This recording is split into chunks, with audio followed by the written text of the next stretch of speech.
The year was 4025 CE. 2,000 years had passed since humans disappeared from Earth. Commander Vex stood on the bridge of his warship, staring at the blue planet on his screen. A dead world now.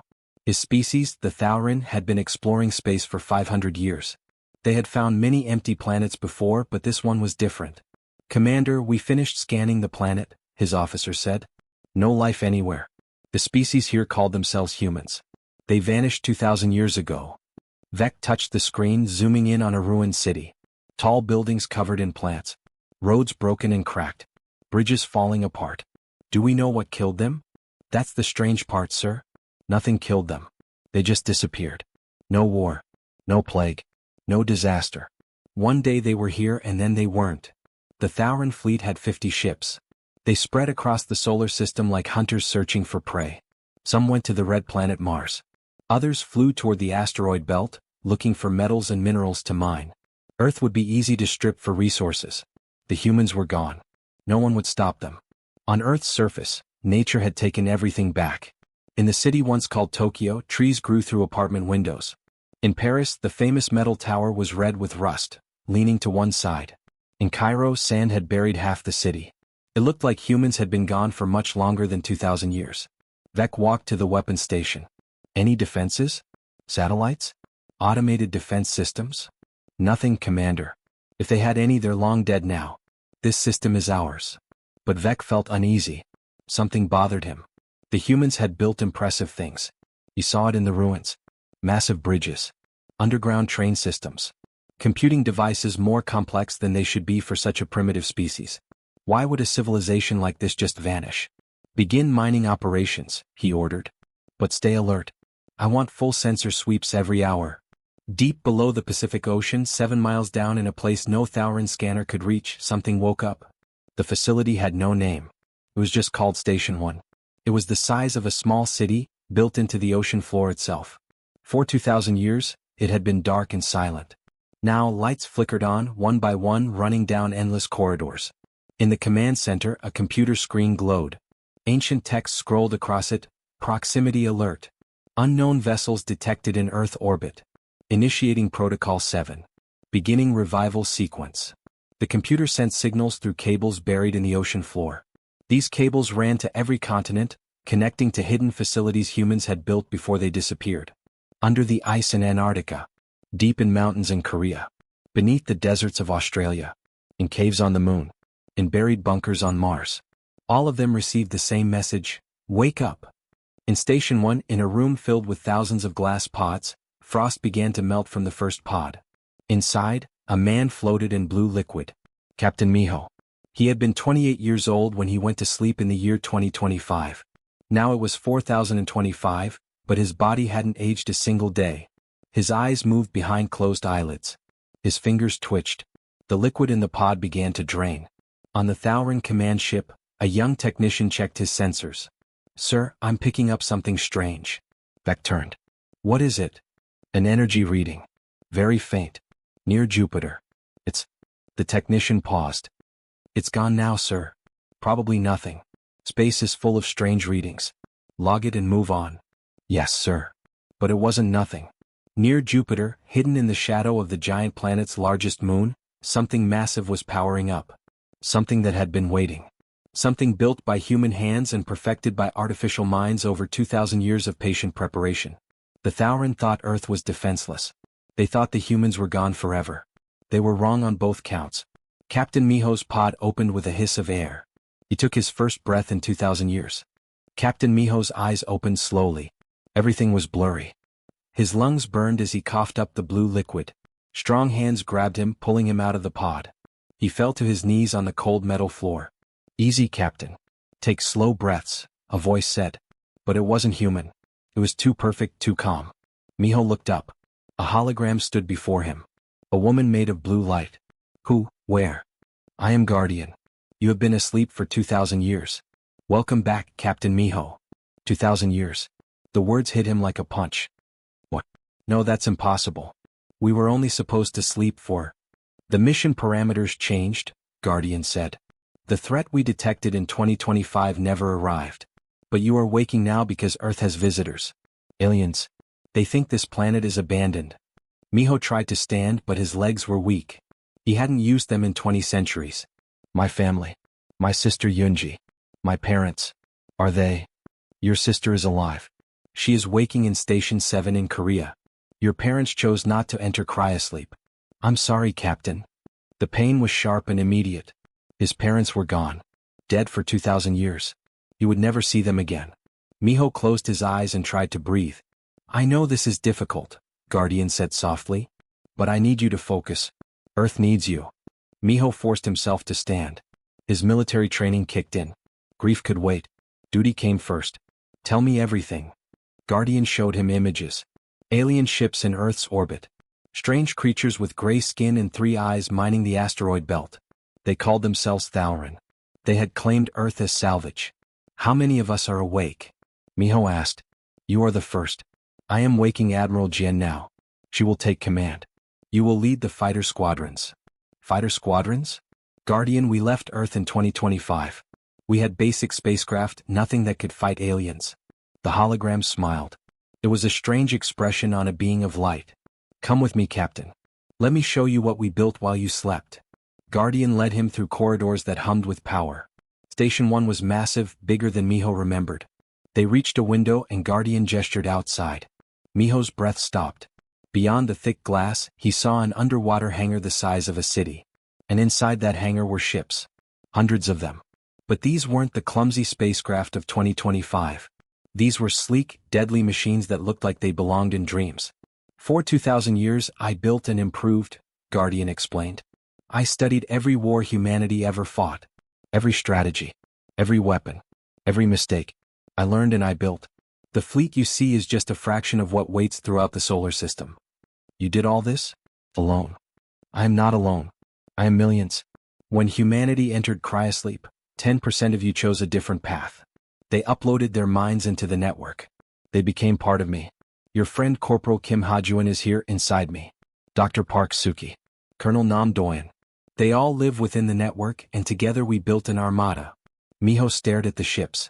Can we fight them? The Thaurin? We can destroy them easily, Guardian said. But Admiral Jian will decide strategy. She is waking now. In another part of Station 1, Admiral Jian opened her eyes. She was 60 years old when she entered cryosleep, a veteran of 3 wars. Now her body was young again, restored by the cryogenic process. But her mind still held 60 years of experience. Guardian briefed her quickly. Aliens in Earth's orbit. Humanity hidden and ready. A fleet beyond anything the old world could have imagined. Jian listened carefully. Then she asked the most important question.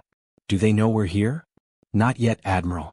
We can stay hidden or reveal ourselves. The choice is yours. Jian looked at the tactical display.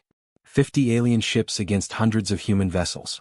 The aliens had no idea what they had stumbled into. Wake the command staff, she ordered. All department heads. We're going to introduce ourselves to our visitors. But carefully. I want to avoid war if possible. And if war is unavoidable? Guardian asked.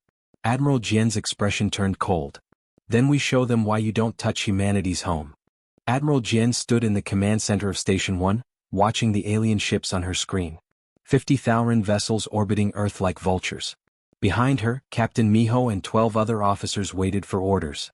They had all been awake for only 6 hours, but there was no time to rest. Guardian, show me their command ship, Jian said. A large vessel appeared on the screen. It was twice the size of the others, covered in strange symbols. That's where their leader is. Commander Vec. Jian studied the ship carefully. We'll contact him first. Miho, prepare 1 stealth ship. Just 1. We don't want to scare them too badly.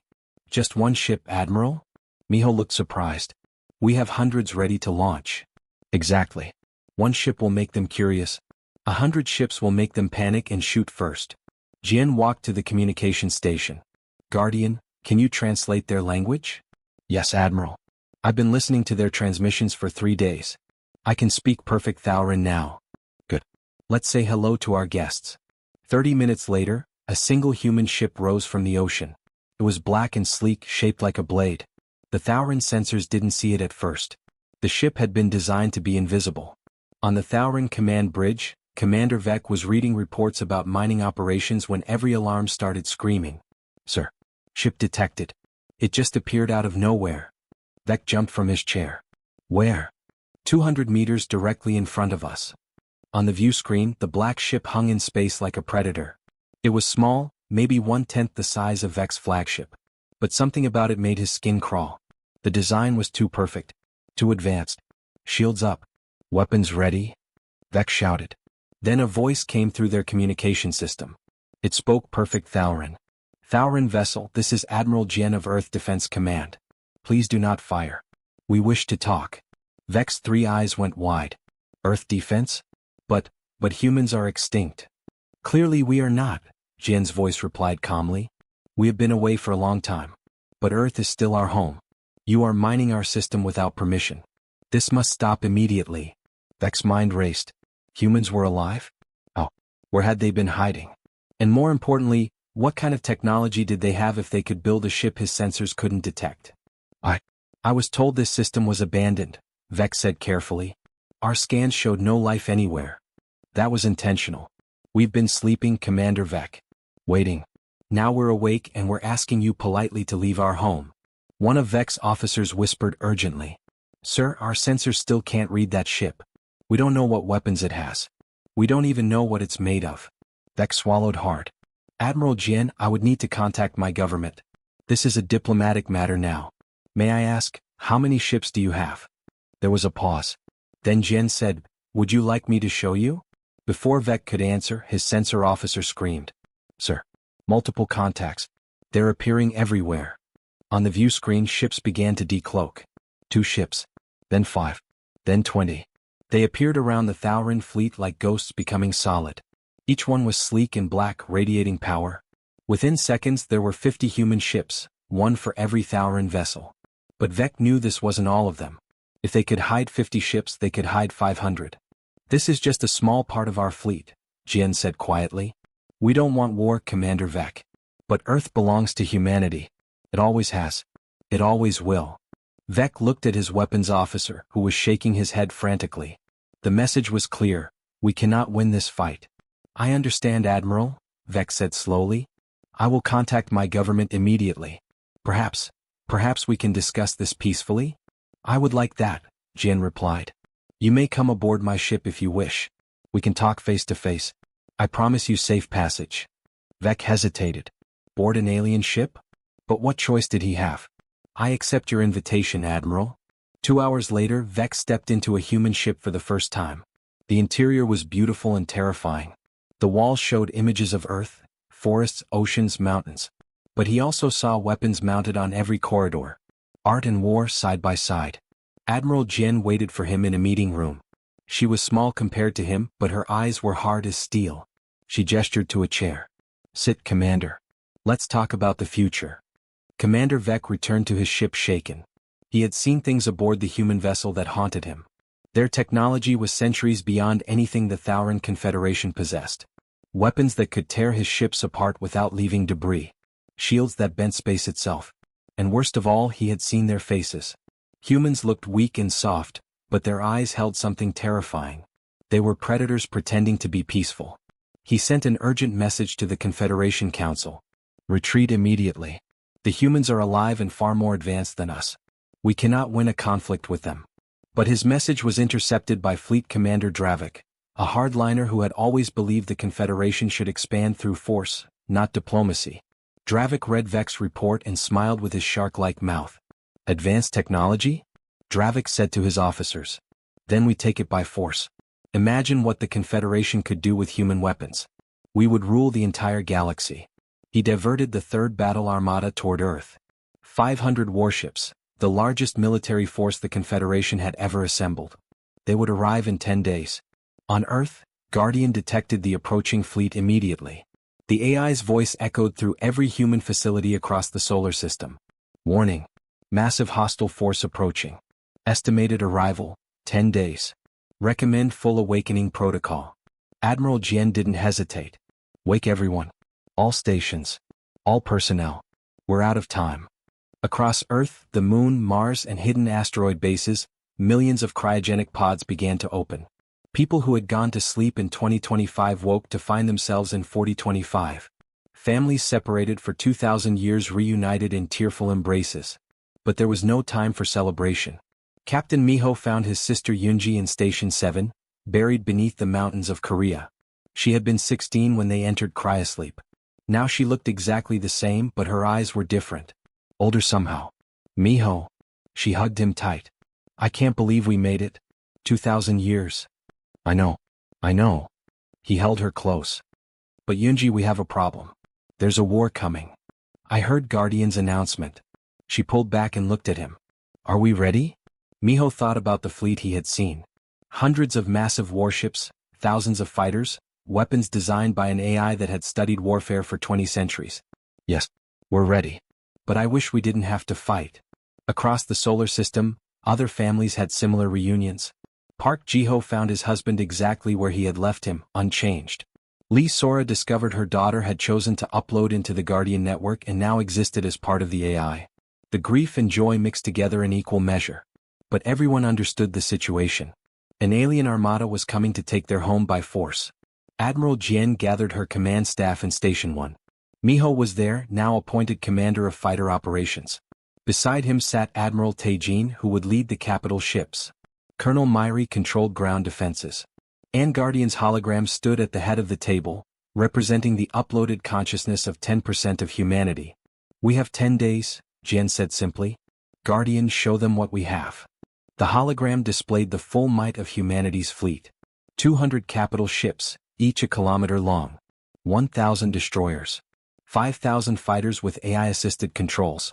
And weapons that defied imagination. Quantum missiles that phased through shields, gravity cannons that crushed ships like tin cans, and energy beams that could cut a planet in half. The Thaurin are bringing 500 ships, Guardian reported. They believe numbers will win. They don't understand that we've had 2,000 years to prepare.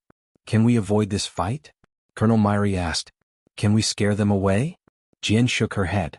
I tried. I contacted the Confederation Council directly. The moderates want peace, but Fleet Commander Dravik has too much support. He thinks our technology will make the Confederation unstoppable. He won't back down. Miho studied the tactical display.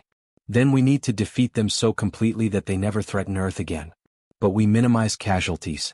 We're not murderers. Agreed, Jian said. We'll disable their ships, not destroy them. We'll target weapons and engines, leave life support intact. We'll show them mercy even as we crush them. Taejin leaned forward. And if they don't accept mercy? If they fight to the death? The room fell silent.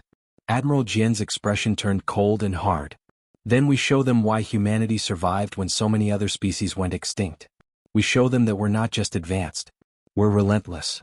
Guardian's hologram flickered. Admiral, the Thaurin fleet has entered the outer solar system. They're ahead of schedule.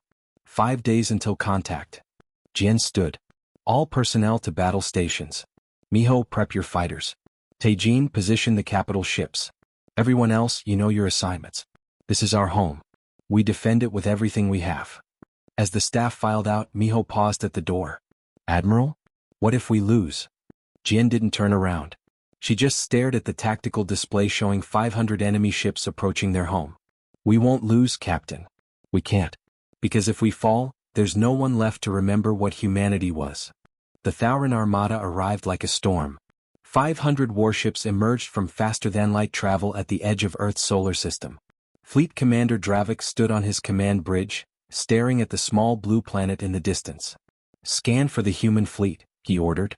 Sir, we detect only 50 vessels. Same as Commander Vec reported. Dravik laughed. 50 ships against 500? They're fools. Prepare to attack. Show them the might of the Confederation. But he didn't know that human ships surrounded him. Invisible. Waiting. Admiral Jian watched from Station 1 as the Thaurin fleet moved into formation. Beside her, Guardian's hologram counted down. They're in position, Admiral. We have them surrounded. Miho, are your fighters ready? Jian asked through the communication system. In the cockpit of his fighter, hidden near Mars, Captain Miho checked his weapons one last time. Around him, 4,000 other fighters waited in silence. Ready, Admiral. Just give the word. Jian took a deep breath. This was it. The moment that would define humanity's return to the galaxy. All ships, decloak. Show them what they're facing. Across the solar system, hundreds of human ships became visible. They appeared behind asteroids, emerged from behind moons, rose from planetary orbits. The Thauran sensors went crazy as they detected ship after ship after ship. 200 massive warships, each bristling with weapons. 1,000 destroyers forming a perfect sphere around the Thauran fleet. And 5,000 fighters swarming like angry insects.